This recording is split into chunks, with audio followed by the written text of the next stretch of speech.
বিয়ে হয়ে চলে এসছে বাড়ি, 2.5 বিঘা জমিন এখন টাপ দিয়েছে গেলেমার। এর নাম কি জানেন? গেলেমারের কয়টা নাম? 2টা। বেটির বাপ কহে, বেটার বাপ ওর নাম থুয়েছে গেলেমার, মানে বাজার যাবি তো মার, স্টেট মার, জোরে যাবি তো কি মার, স্প্রিট মার, ছেলে পিলে আছে হরেন মার, রুগ আর যদি রুগবি তো বেরেক মার। নাম হলে আর গেলে মার। আর বেটির বাপের নাম থিয়েছে গালে হাত দিয়ে গেল হার,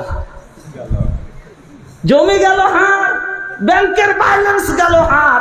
এবার বলেন ওকে 1 লাখ টাকা দিয়েছে, এখানটা গেলে মার দিয়েছে, আর তারপরে 2.5 বিঘা জমি যদি দিয়েছে, তারপরের দিন ভোরে বউকে ওর মা এসে কেছে, বৌমা একটু রচা করো তো। कुछ का ये दुल्हीन तनी चाय बनावा हो। जो का हम चाय बनाई, इहे खातिर हम 2.5 बीघा जमीन हमार बाबूजी देले बड़न। इहे खातिर 2.5 बीघा जमीन हमार बाबूजी देले बड़न। तू तो अपन बेटा का पैदा कर देलू, लेकिन 2 कट्ठा खरीद के ना दे सकेलू। और हमार बाबूजी कल दामाद बनौलस तो 2.5 बीघा दे के बनौलस।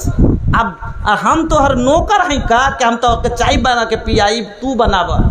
अब माई का बोली बेटा से जाके कहते कि ये बेटा दुल्हनी का कहती है कि चाय ना बनाई भाव के ना कुछ। ये माई तू तो जाना तारू कि बड़ घर के बेटी भी है, बड़ो बाड़ीर बेटी कोनो दिन करे नहीं मात की करे। देखे सुने तुई तो दिएছিস, হ্যাঁ अब की করবে কহে। अरे अल्लाह झाड़ू पोछा करब नहीं, ई बहु ऐसे झाड़ देवे लेबे ना। झाड़ू पोछा करब नहीं माजब बर्तनवा, झाड़ू पोछा करब नहीं माजब बर्तनवा। दहेज दे के किनले बानी तोहरा के भड़वा, दहेज दे के किनले बानी तोहरा के भड़वा, दहेज दे के किनले बानी। টাকা দিয়ে কিনে নিয়েছি তোরা করবি। তাহলে ভাই আল্লাহ পাক কি বললেন? পুরুষ আজ পুরুষ কেনে ইজ্জত কেনে পাই না? এ কারণে যে টাকা পরিশোধ করেনি। শুনেন আপনাকে বলে যাই, এখনো 40 বছর বিয়ে হওয়ার লোক পাবেন, এখনো হয়তো 45 বছরের বিয়ে হওয়ার লোক পাবেন, এখনো মোহরানা বাকি আছে। আছে না নাই মৌলানা? এইরকম অনেক মানুষ আছে। আপনি কি মরণের ঠিকে নিয়েছেন যে আপনি এখনো মরবেন না? যখনই কইছে হাজি হার মোহরের টাকাটা, আরে দিব রে দিব, আমি কি কুন্ডি চলে গেছি, আরে দিব রে দিব, আমি কি কুন্ডি চলে গেছি। আর একদিন হঠাৎ করে একবার হাট উঠে গেছে আর দিয়ে খালি কইছে দম আর যাই না। তখন সবাই মিলে 2 দিন 3 দিন হচ্ছে দম যাই না। কইছে হ্যাঁ গে বহু, তোর মোহর টোহর সব এগুলো কি দেওয়া থাওয়া সব ঠিক আছে? কইছে না মোহর টোহর হাঁকে দেয়নি, মোহরটি বাকি আছে হার। তো আর তো কথা কইতে পারে না গে বহু, তো এক কাম কর, যাই গে বহু কি করবি, হাওয়া দিয়ে দে। ই পড়া লেখা বেটি ছেলে হয় তাহলে তো বুঝে যে হাওয়া মানে মাপ। ই আঁচল দিয়ে লেগেছে ওর উপরে ঝুলাইতে, হাওয়া দিতে, আঁচল দিয়ে ঝুলিয়ে চলিচ্ছে, হাওয়া দিচ্ছে। আগে ই কাম কেনে করছিস? কইছে হাওয়া যে দিতে কইলে হাওয়া দিচ্ছি। হাওয়া মানে বাতাস লয়, হাওয়া মানে মাপ করে দে। আচ্ছা মাপ হবে? এতদিন যে ফসল বাইরে করে নিলে, এতটি ফসল থুয়ে গেছে বিনা রেস্টেরির টাকার, এতটি ফসল 3টে বেটি 4টা বেটা, আসাফটা ফসল করেছে বিনা টাকাতে, বিনা রেস্টেরি মডিশনে। জমি আলা বেড়াইবে, এই জমির এই খাজনার মালিক আমার আল্লাহর হুকুম। আমার আল্লাহ বলেছেন ওয়াতুন নিসা সাদাকাতুনহিন্না নেহলা, তোমার স্ত্রীকে তুমি কি করো? মোহর পরিশোধ করে দাও, তোমার স্ত্রীকে তুমি মোহর দিয়ে দাও। তারপরে কিছু মানুষ যদি দিচ্ছে, আর 13 কোটি টাকায় পেট ভরেনি, ওকে ঘুরে ঘুরে ওর 10,000 টাকা মোহরের কথা পুছ করছে। আরে তো টাকাটি কি করছিস? ও যেমন তা করুক, ওর ইচ্ছা না ভাই, এটা ওর যে আছে সারামগা হালাল করার টাকা, ওর লজ্জা স্থানকে ওর দ্বারাতে হালাল করা হয়েছে। এই কাজটা যে এইটাই হলো, যদি টাকাটা পরিশোধ করে না করে তো হলো জেনা, কবিরা গুনহাতে গুনতে হবে। এবার টাকাটা আপনি 3000ই হোক না কেন, 3 টাকাই হোক না কেন, আপনাকে বলিনি 3 কোটি টাকা দিতে, আপনাকে বলিনি 3 লক্ষ টাকা দিতে। মোহরের কোনো লাভ নেই। যে আপনাকে মোহর যত আসান হবে, নবীজি বলেছেন যত সহজ হবে অত ভালো, যাতে দিতে পারে। এটা লয় কেউ যে 1.5 কারোর বেঁধে দিয়েছি, 80,000 বেঁধে দিয়েছি আর 80 টাকাও দিতে পারবে না, এইরকম না, যাতে দিতে পারে এইরকম মোহর বাঁধেন, যাতে দিতে পারে। যেমন নবীজির কাছে এক সাহাবী এসে বিয়ের ইচ্ছা প্রকাশ করলেন, বিয়ের ইচ্ছে, হুজুর আমি বিয়ে করব। বলছে তোমার মোহর দেওয়ার মতন কিছু আছে? যেমন কিছু মোহর আছে, মাথায় হাত, মুখ ভারী, বিয়ে করা, শরীরে শক্তি আছে, জনক্ষুধা আছে, জওয়ানি আছে, কিন্তু টাকা নাই, মনটা ভারী, মোহর কি দিয়ে দিব? নবীজি বললেন বাড়ি যাও, তোমার কাছে যদি একটা আংটি থাকে লোহার, যদি একটা লোহার আংটি হয় ওটাই তুমি নিয়ে এসো। একটা লোহার আংটি যদি পারতে থাকে ওইটাই নিয়ে এসো। বাড়ি থেকে আসছে, বলছে হুজুর ওটাও নেই, একটা দেওয়ার মতো লোহার আংটিও নাই। তাহলে বুঝতে পারলেন, একটা আংটিতে যদি মোহরে রাজি হয়ে যায় বিয়ে হয়ে যাবে, একটা চান্দির বালাতে যদি মেয়ে রাজি হয়ে যায় বিয়ে হয়ে যাবে।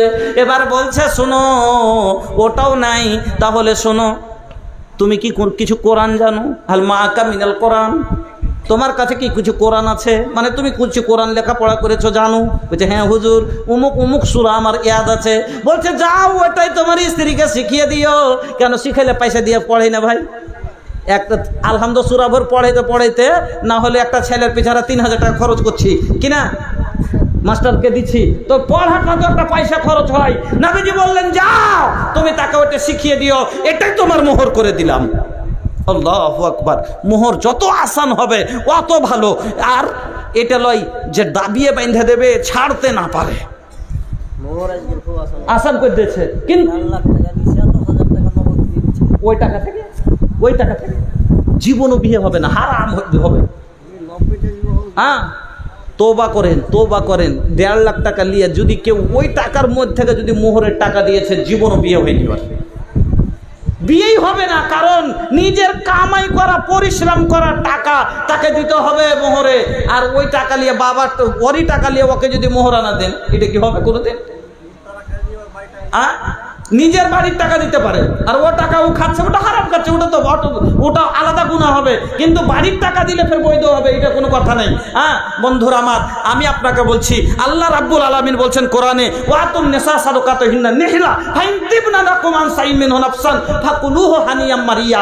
এবার ওই 10,000 টাকা দিয়ে দিয়েছেন, ওই টাকাটা যদি ও কিছু আপনাকে দেয় 5,000 ঘুরিয়ে, কি করবো হামিজি, তোমাকে নিয়ে আমি, আমাকে নিয়ে তুমি, জায়গায় 5,000 টাকা কোন একটা কাজে লাগিয়ে দাও, তোমার কোন কাজ করো, খুশি খুশি নিতে পারে। ও যদি খুশি হয়ে দেয়, জবরদস্তি নয়, চেয়ে নিতে হবে না। এবার বন্ধুরা আমার, 1 নম্বর হলো মোহর দেওয়া, এটা হলো হক। 2 নম্বর হক, খুব তাড়াতাড়ি মানুষ করতে গেছে, হ্যাঁ এজন্য তাড়াতাড়ি করছি। 2 নম্বর হলো নান নাফকা, অর্থাৎ ভরণ পোষণ।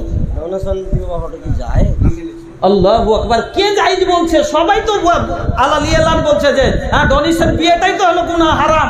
যে আচ্ছা বিয়ের বাবার কাছে 1 টাকাও দূরের কথা, বরযাত্রীর খাবারটা পর্যন্ত নিতে পারবে না। মেয়ের বাবার কোনো কিছু নেই, শুধু ছেলের অলিমার ভোজ ছেলের বাবা করবে।